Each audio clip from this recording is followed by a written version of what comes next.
हमें कभी गैरों ने हमें नुकसान नहीं पहुंचाया, हमें नुकसान जब भी पहुंचा अपनों से पहुंचा है। अगर आज इस्लामी जमहूरिया का वजीर आजम उलमा को बुलाकर मीटिंग करता है तो सवाल तो बनता है ना कि मैं भी पाकिस्तान में रहता हूं, हमें क्यों नहीं बुलाया गया। बल्कि उसको बुलाकर तराजू में बिठाया जाता है। एक तराजू में जहां नासिर मदनी बैठा हुआ है जो पूरी दुनिया को हुजूर के मिंबर पर बैठकर जुगतें सुनाता है, तो वक्त का हाकिम तुम्हें तुम्हारी औकात बता रहा है कि तुम बड़े बड़े पीर हो, मगर मेरी नजर में तुम्हारी औकात ये है जिथे पंड बैठे होते तुसी बैठे हो। आपको बुलाया जाता ना, आप जाकर वहां हजरत अमीरुल मुजाहिदीन के किसी शागिर्द को बुलाया जाता ना, आकर यहां बताओ ना जी, हम बताएंगे सीरतुन नबी की रोशनी में, जो सवाल करेंगे हम उसका जवाब देंगे ना जी। ये खुशाइन बात है कि आपने बात हमारी सुनी है और आपने कहा जी चलें जी ठीक है जी, आपने मोहलत मांगी, हुक्म यह जो मोहलत मांगे उसको देनी चाहिए मोहलत। लेकिन सवाल यह है कि हमें जब भी नुकसान पहुंचा, हमें अपनों से नुकसान पहुंचा, गैर हमारा कुछ भी नहीं बिगाड़ सकता। लेकिन कयामत वाले दिन हुजूर ये फैसले हो जाने हैं, कयामत वाले दिन ये फैसला तो जरूर होगा। फिर हुक्म होगा तुम जिसकी तारीफें करते थे तुम उसके साथ जाओ, और आपके बारे में हुक्म होगा तुम जिनके नारे लगाते थे आज उन्हीं के साथ जाओ।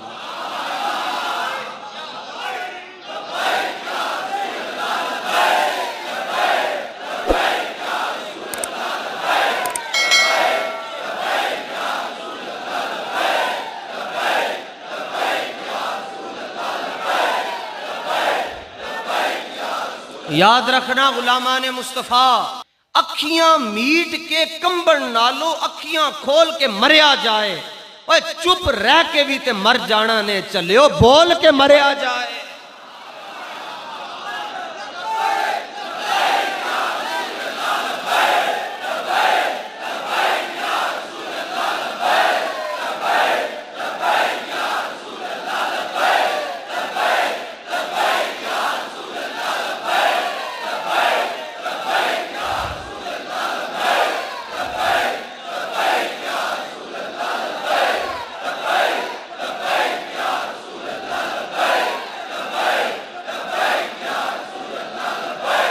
फिर सुनो तुसी गल समझ गए हो। अल्फाज के पर्दों में मैं जिनसे मुखातिब हूं वो जान गए होंगे नाम क्यों लिया जाए। ये तो मसला ही नहीं कोई कश्मीर का मसला क्या है, ये तो सिर्फ छोटी सी स्टिक है। नहीं तो हमें बताएं, हम ये डंडा लेकर मैदान अमल में आते हैं।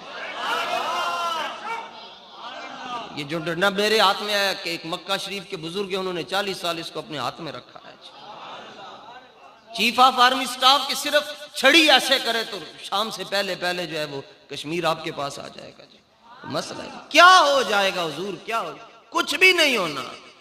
पाकिस्तान लोग समझते हैं यूं हुआ सफीर चला गया तो पाकिस्तान खत्म हो जाएगा, वो चलियो पाकिस्तान मिटन वास्ते बनया ही नहीं। पाकिस्तान मिटने के लिए मार्ज़े वजूद में नहीं आया, पाकिस्तान तो कयामत तक कायम रहने के लिए मार्ज़े वजूद में आया है। पाकिस्तान का मतलब क्या,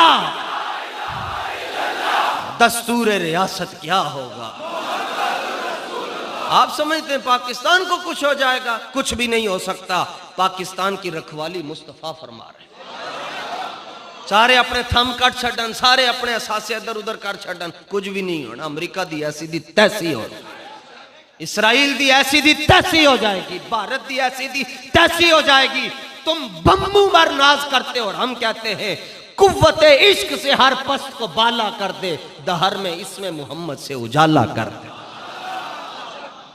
मुझे जो आप सारे कहते हो कि हाथ होला रखो, तुसी मेरे पीछे खलो के तगड़े क्यों नहीं होंगे? तुसी मेरे पीछे खलो के कहो उस्तादी आगे हो, वो फुलाने लोग तो चौकों पर गालियां दे रहे हैं, आप तो फिर किताब दिखाकर बात करते हैं। बात तो जब चलना है तो फिर इस तरह चलो ना कि क़यामत के दिन हम यूं तो ना जाए, बल्कि क़यामत का मंजर हो यूं हुजूर की बारगाह में जा रहे।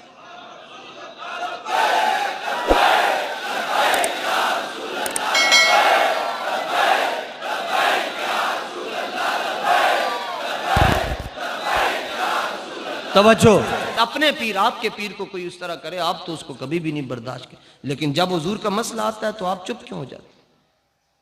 इतने बड़े आस्थानों के सज्जादा नशीन वहां बैठे हुए हैं और बस यूं करके बैठे। जी जी जी जी जी कुरान की सूरतों के मुताबिक जी वज़ीर आज़म साहब की ताज़ीम वाजिब है। तो मैंने कहा एक मसला ये भी तो बताना था ना जी, कुरान के हुक्म के मुताबिक गुस्ताखे रसूल का सर कलम कर दिया जाएगा। जे बोली लवानी सी तो फिर इंज ज्यादा तो ज्यादा की हो, उन्होंने कहा मौलवी निकल जा, तो जो ओ कहंदे ना मौलवी ते पीर निकल जा, ते अगो आवाज आनी सी, उधरों कट छड़िया ना।